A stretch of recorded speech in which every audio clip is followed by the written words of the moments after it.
Hello everyone. I know it's been some time since my last video was released, but I'm gonna do the stereotypical YouTuber here and let you all know what's up. Life has kinda come knocking during the pandemic and post the big scares. I started a new job back in 2021, August, and got a new dog. Since then I've worked a killer schedule that has forced me to call the D&D group a hiatus. Towards the end of the year, I took a well-needed vacation and went to Florida for the first time. Good news to everyone who watches my content, I am back. After upgrading my setup, the fiancé has forced me to create a more consistent schedule. And yes, you did hear that correct. On Halloween, I proposed to my GF of 3 years. Of course, we did it back in high school, but that makes it 6 or 7 years. Everything that has happened, this will be my new life. A breakdown for everyone who wants to know. October this year, we will tie the knot and have our wedding.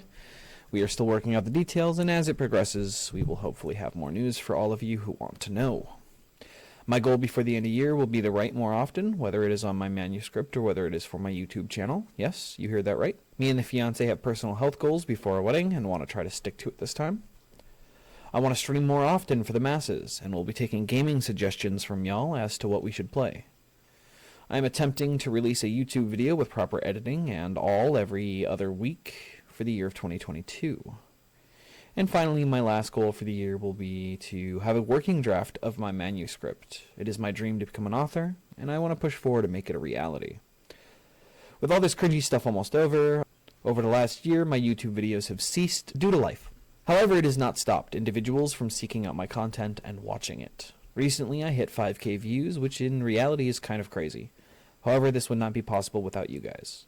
There's a reason I have set a goal to begin pumping out videos for you guys. Over the last year, several people have left comments on my videos. When I returned home from my vacation, I dared to look at the state of my YouTube to discover some people have truly enjoyed my content, and some are less than psyched about it.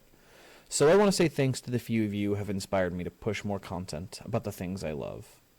At the end of the video, I will have a list of everyone that I want to give a shout out to, and a special message for another individual that has inspired me even more so to continue making these videos for you. With all that out of the way, all this cringy stuff done, let's get to the video. Welcome back, ladies and gentlemen. I am Lore Master Teach, and today we are looking at Rogue Adventure. This will be an update video to my older content, where I did a tier list of cards and skills within the game.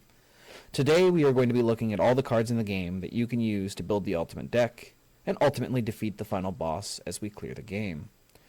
Now for a disclaimer, the content within this video is not an official ranking, nor is it official in any way. This is simply my opinion of the cards from my point of view. Your opinions may differ from mine, and that is alright. I implore you to leave a comment telling me how I am wrong, because when it is all said and done, no one play style is right, and everyone's experience is different, and that is okay. Enough of the shoddy YouTuber speak, let's get down to the meat that you came here for. Class cards. So, I put this together pretty hastily, but we're going to go in a pretty random order of whatever cards I want to talk about, because this is my tier list. Tier lists are as follows. At the top, we have the must play as soon as possible. These are cards reserved for the backbone of any deck. This tier is meant to be the cream of the crop. Piece de resistance, and nothing less than perfection can sit atop the golden throne. Below that, we have a strong edition. Here, the cards have impact on games, time after time, but fall short of being that all-perfect card.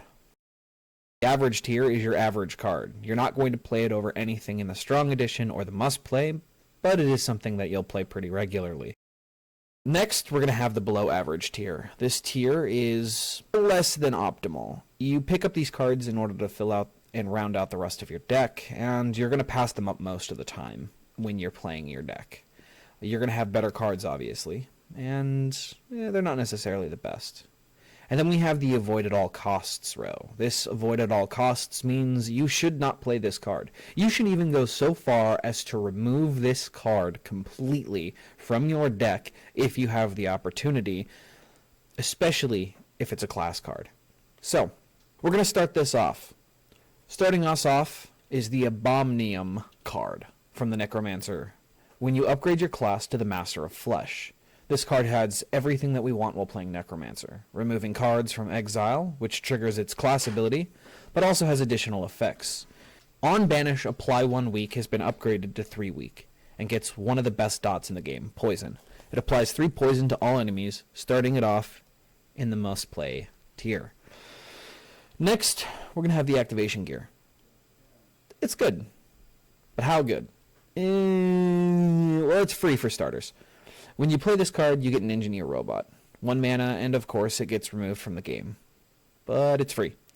And the 1 mana card that grabs more powerful cards that you get back for any situation. Well, it has nowhere to go but the ASAP tier. Let's go. It is a must play. If you see it in your hand, you're playing engineer, play this card. Now, I'm going to go out of order and grab each of the robots for this activation gear. So, the first one is going to be the armored unit. It's big, but it isn't huge. It's got an 8 shield, right? This card right here, 8 shield. It's barely over the average shield from knights, or even cards like Lion Fighter, but it does grant us big boy damage with 8 thorns. Thorns, unlike regular damage, hit the targets if they hit us first. Now these thorns only last a turn, but that doesn't stop us from playing 3 of this bad boy in a turn and getting 24 thorns, which is absolutely annihilating anyone who fucks with us. And to add cards to the stacked presence, he grants us a single turn of armor. That way, if we don't lose all of our armor, we get to keep the leftovers. The only sad part of this card is it exiles itself afterwards, but that just means more robot synergy. Even with all of its pluses, it's still only a situational card and falls short of the perfection. Strong addition tier. Cannon unit, which is right here, this bad boy. Cannon unit, what can I say except, it's alright. Out of all the activation gears, I would say play it the most, but only because it's the least situational of all the bots. It does 10 damage to an enemy and 5 to everything else. But it has the weakest dot, with only applying 5 burn to all enemies.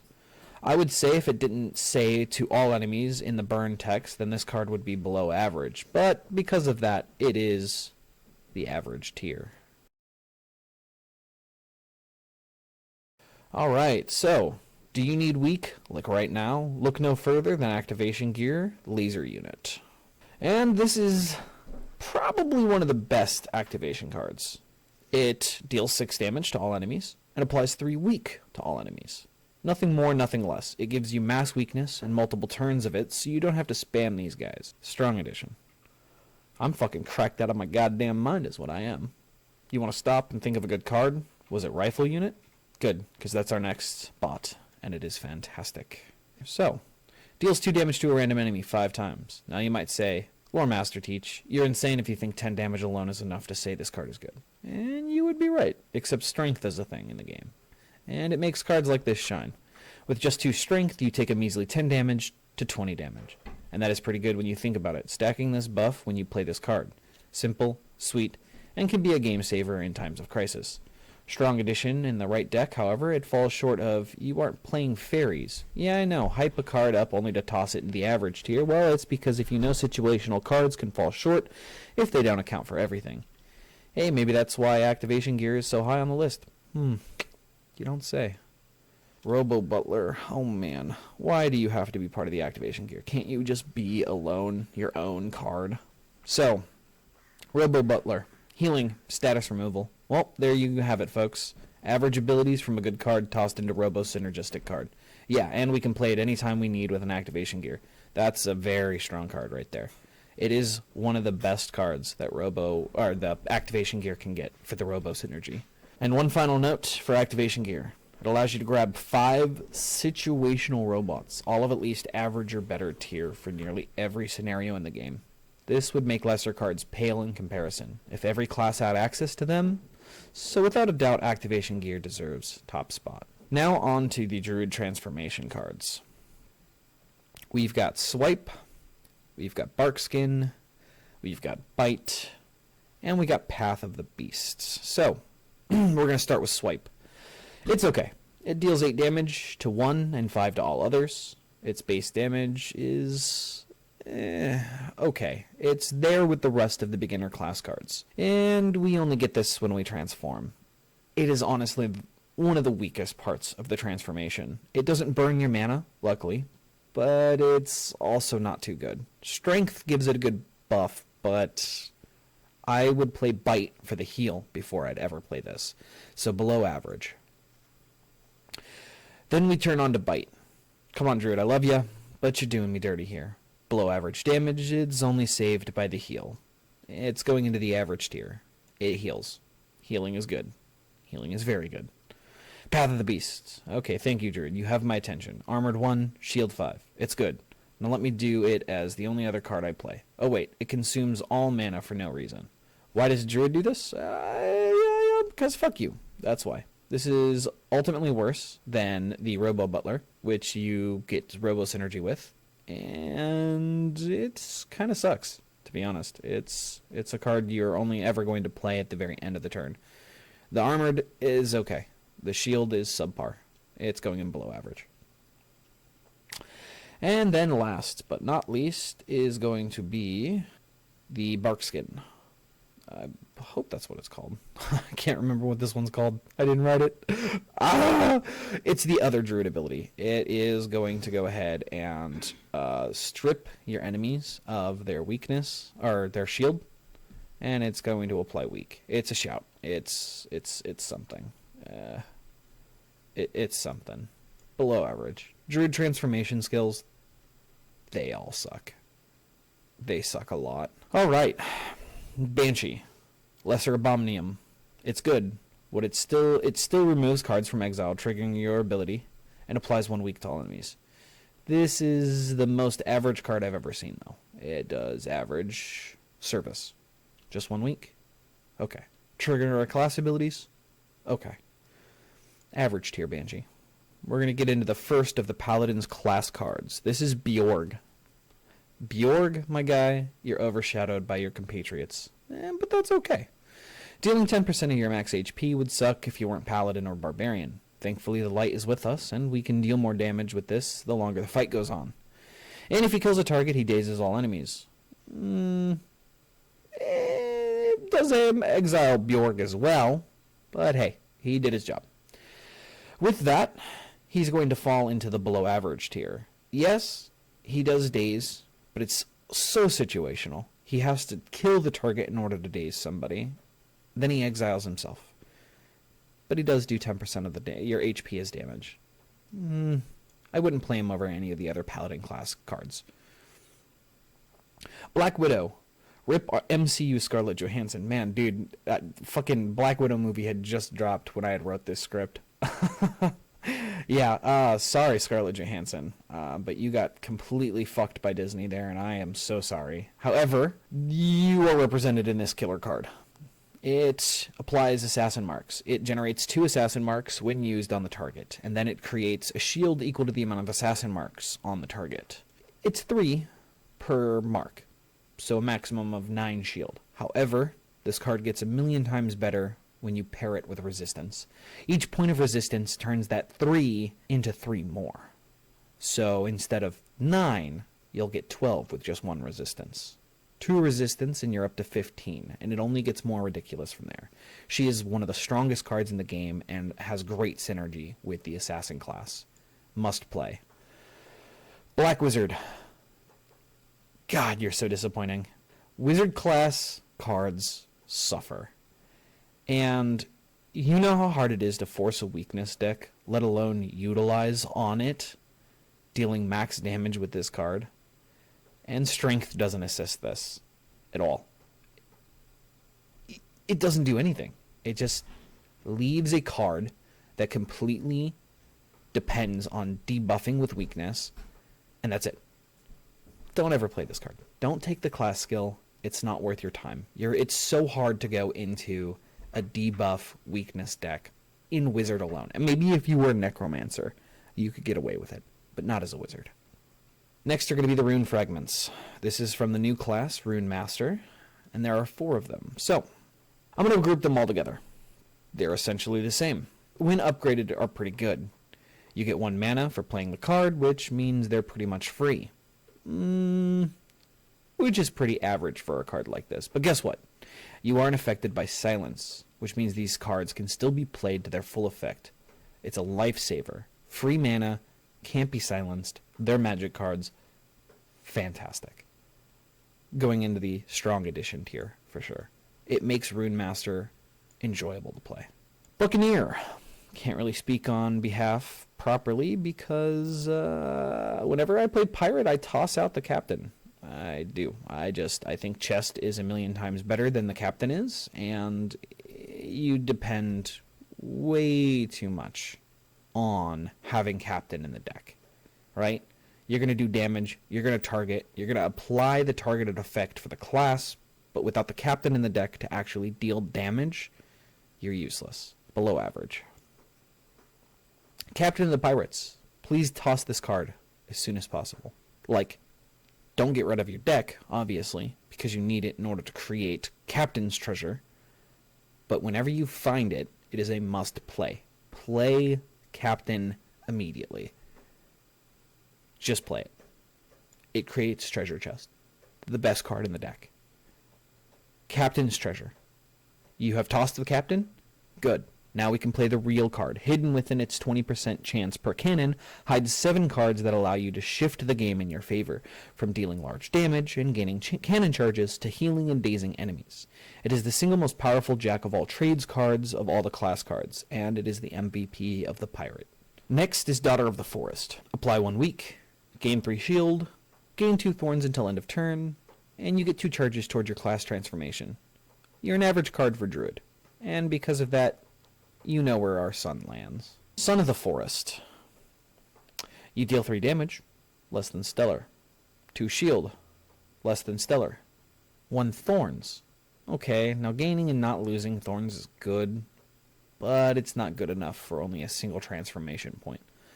I don't think so, and I would remove it from the deck if you can as soon as possible. And I don't mean play it, I mean actually get rid of it. It is just bad. And to avoid at all costs. Alright, next is going to be Daughter of the Tribe. Apply 2 weak to all enemies. Fantastic for a base class card, and it would make this card the MVP of the Barbarian if it weren't for the Berserk clause. Gain immune, and remove. Why did we have to remove her from the game? Immune is a lifesaver when you are facing down a 70 damage turn from your enemy. However, having weak synergy is more often than not a better deal than the single immune turn and losing this card. You make average tier, but only because you have 2 uses, even if one is painful. Bam! I love my mental mind. Like saying this stuff is gonna make any sense to me in the future. Energy Golem. You make runs exciting. Big boy damage, extra mana, spell card. Overcharge with huge benefits. It is so hard not to praise Energy Golem. When built around with the wizard, this card can make a run alone. This is Wizard's bread and butter. Play it. It's not free. It gives you overcharge, but with all of the mana synergy that you would end up playing with Wizard, this is one of the best cards in the game. It is hard to beat. MVP tier. Fighter. Average. Literally is the baseline card for all damage cards in this game. 6 damage. It's solid. And it doesn't do Warrior any injustice being in the deck. Now mind you, you're not going to use it a lot towards the end game, but in the beginning, it's pretty solid. Average. Right, so we have Shaman, the 2 totem cards. Thunder and Fire Totem. Fire Totem switches you to Fire form and grants 3 shield. Synergy with the Shaman class is essential, and if you were to lose this card, it would cripple you. It is average for class synergy, and that is it. Thunder Totem. See Fire Totem. They're the same thing. You swap over to Thunder form, gain 3 shield, and trigger your class ability. It's average. You would be crippled if you lost them. Golem Warrior. It is fighter, but more. You may deal less initial damage, but over time with the wizard's class ability, you can deal up to 12, and even 16 if you're running an Inferno ability. And it allows you to build your spheres of energy. Yeah, definitely above average. Strong addition to the deck. Hitman. You're great for the first few levels of the game. Oh, guard. How did I miss the guard? I'll do Hitman first. This is what I get for reading. So, Hitman. Good for the first few levels of the game. It gets better. The job is done better by Samurai. If you get the opportunity to pick up Samurai, you lose Hitman as it's just not worth playing ever again. He does hit multiple times though, so thank you for getting us started, but you're going to be hitting the average tier. Guard. It is the baseline shielding card for the game. Average. Alright, now we have Lucille. Lucille is the light. She is Paladin. If you were to move Lucille out of the deck, you would be hurting just to play your class. Your class ability is made so much better by Lucille of the Light. If she remains in your hand, your maximum HP goes up. And that is essential, right? Now, mind you, the shield she gives you doesn't increase VO resistance. Not necessary, right? But your maximum HP goes up, and it is the average fundamental part of your Paladin deck. Next is going to be the Mace Skeleton. You deal damage equal to our fighter, and shield is us equal to the guard. So you already have 2 average damage and shielding abilities in your repertoire. And when you are removed, as per our Necromancer dictate, you heal us too. Wow, you aren't great, but boy are you awesome. You may not be the most important card of the deck, but you do help the show. Strong addition. Mage.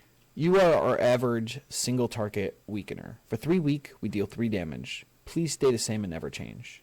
But you're still useless late game. You get average because we need you, and we need weak.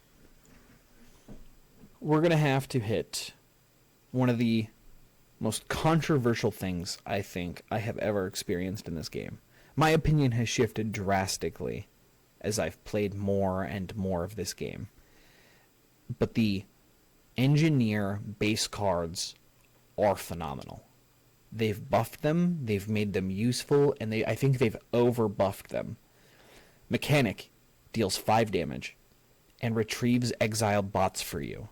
That is huge. With Robot Synergy, it is almost the single most important card for Robot Synergy in an engineer deck. That's how crazy it is. There is so many cards that rely on exiled Robos, and there are so many Robos that exile themselves, including your own class abilities activation gear Robos, which all exile themselves.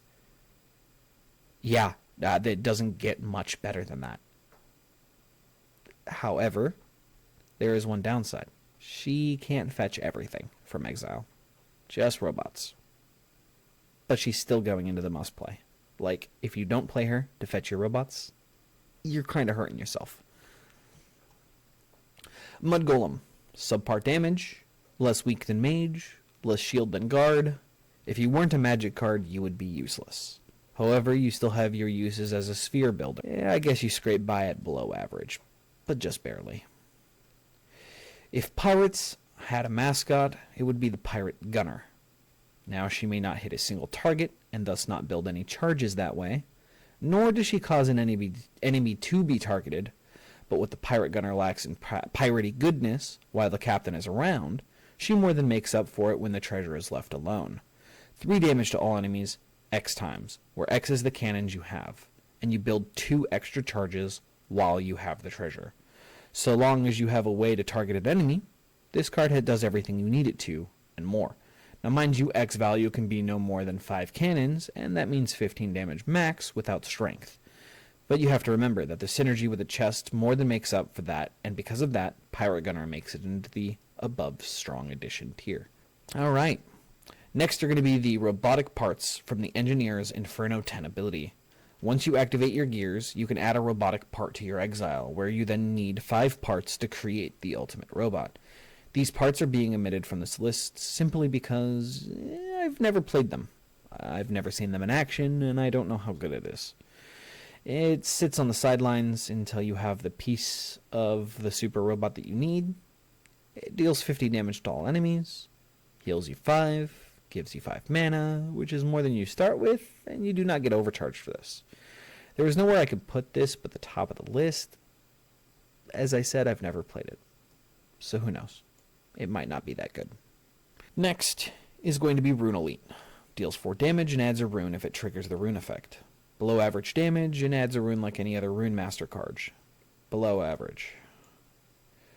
Rune King gives 5 shield. Pretty solid. Gives you a rune like Rune Guard before. It's the average card for your deck. Rune Protector, 2 damage to all enemies and adds a rune. It's generic. It's not good. You're never going to play it late game. Below average. Rune Queen, applies a single weak to all enemies and gives you a rune. Why are all the Rune Master cards so underwhelming?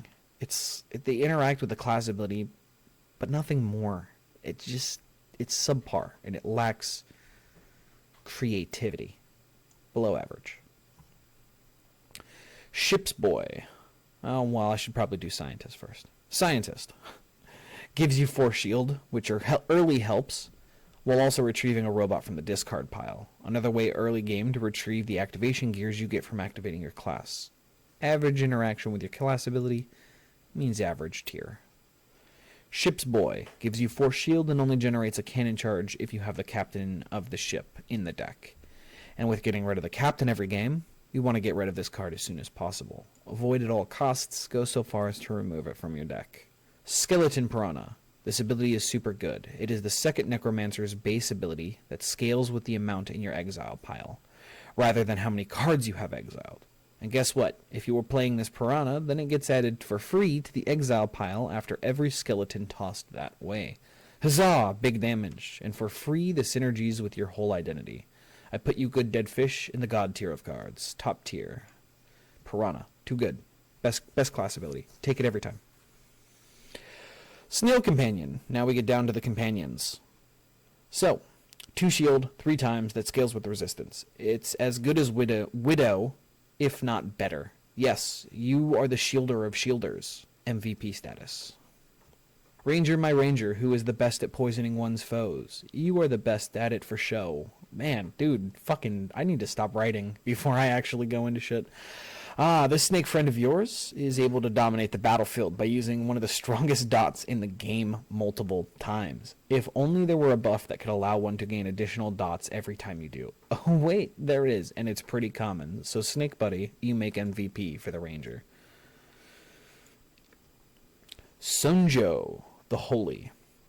You deal 4 damage, and for each time you heal, you gain even more damage until the end of the fight. And because you are in Paladin's company, you're always going to scale. You are the most important card for finishing fights, so you gain MVP status. Squirrel Companion. You are average companion, only because you apply weak randomly to one's foe and add a little damage to the game. But it's still weak, so average. Sira, the Divine Judgment. You deal maximum HP damage. You apply 2 weak to all foes. I guess you're better than Bjorg, but you're only average. Time Machine. There are 2 cards, I believe, in the game that give you an extra turn. And this one just removes itself from the game afterwards. Extra turn, good, no downside, above average. Tribuilder. So we have a card that deals 2 damage to all enemies. Pretty good, the more enemies you have. However, this card only gets better when you account that the Barbarians berserk into the mix, so you do double damage.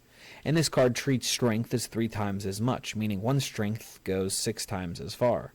That's a lot of damage. And if there was only more than 1 in the deck, it would be fantastic. And for this, you're going to go ahead and make it into the MVP for Barbarian. Undead Army Fighter. You deal 4 damage less than average, 3 shield less than average. However, this is all made up for your synergy with Necromancer. You duplicate yourself and then exile to build an army. And thus, you are the average Necromancer card. Yeah, I can take a look at it here in a second. Viking Warrior. Like the undead army before you, you deal little damage and grant little shield. However, unlike your priestess's berserk ability, you'll deal double damage your damage twice with Barbarian, while making your enemies weaker. Works for me. I would play you always, but you have your uses. Average tier. Wolf Companion. You let me down, buddy. All of the other Ranger cards, solid additions to the game. But you grant us strength and resistance for the turn. However, you deal your damage to a random target, which can be detrimental when trying to kill a foe. Your strength and resistance is not truly needed in a Ranger either, due to the Snake's utility and the Snail's already impressive shielding capabilities. But I guess you have synergy with them all, which makes you better than some class cards. Average tier away. So, just to recap what we're looking at, everybody. These are the cards for the most recent patch. These are going to be the class cards that you're going to want to stick to or completely avoid. Abominum, Activation Gear, Black Widow, Captain, Treasure, Energy Golem, Mechanic, the mechanical parts for the Super Robot, Piranha, Snail Companion, Snake Companion, or wonderful dealing HP with every time you heal, and then the Tribe's Priestess. These are your MVPs. These cards you must play whenever you play these decks. They are essential to your success. Strong Addition. These cards are played more often than not. They're useful in all situations, or useful in only unique situations, but their uses outweigh any con that they might have. Average tier, you're average. You are basically what we're going to scale the rest of the cards in the game off of. You're useful to play, but there are better things. Below average, avoid. Just don't even play them. If you can get rid of them, it's not worth wasting the gold if you don't have it, but if you can, do it. Of course, you can't get rid of the Druid transformation cards, but Bite's there, so I guess it's made up. And the Druid transformation is pretty good, alone, without his cards. I wish you could still play your own cards, but hey. And avoid at all costs. One of them is a class ability, and it's a pretty high tier class ability at that. I think it's like Wizard Inferno 10 that you get the Black Wizard. It's not super good, and you shouldn't click it. You should take the third energy sphere. It's better. Son of the Forest and Ship's Boy. Just get rid of them from the deck. They are not needed in the deck at all. It is worth spending the gold in order to just get them out of your deck. That's how important it is to get rid of these guys. So, with that said, here is my tier list for the class cards in the game. Look forward to seeing me post another video with the non-class cards, class skills, and all of the abilities you can get in the game. And I want to give another special shout out and thank you to everybody who's inspired me to be better.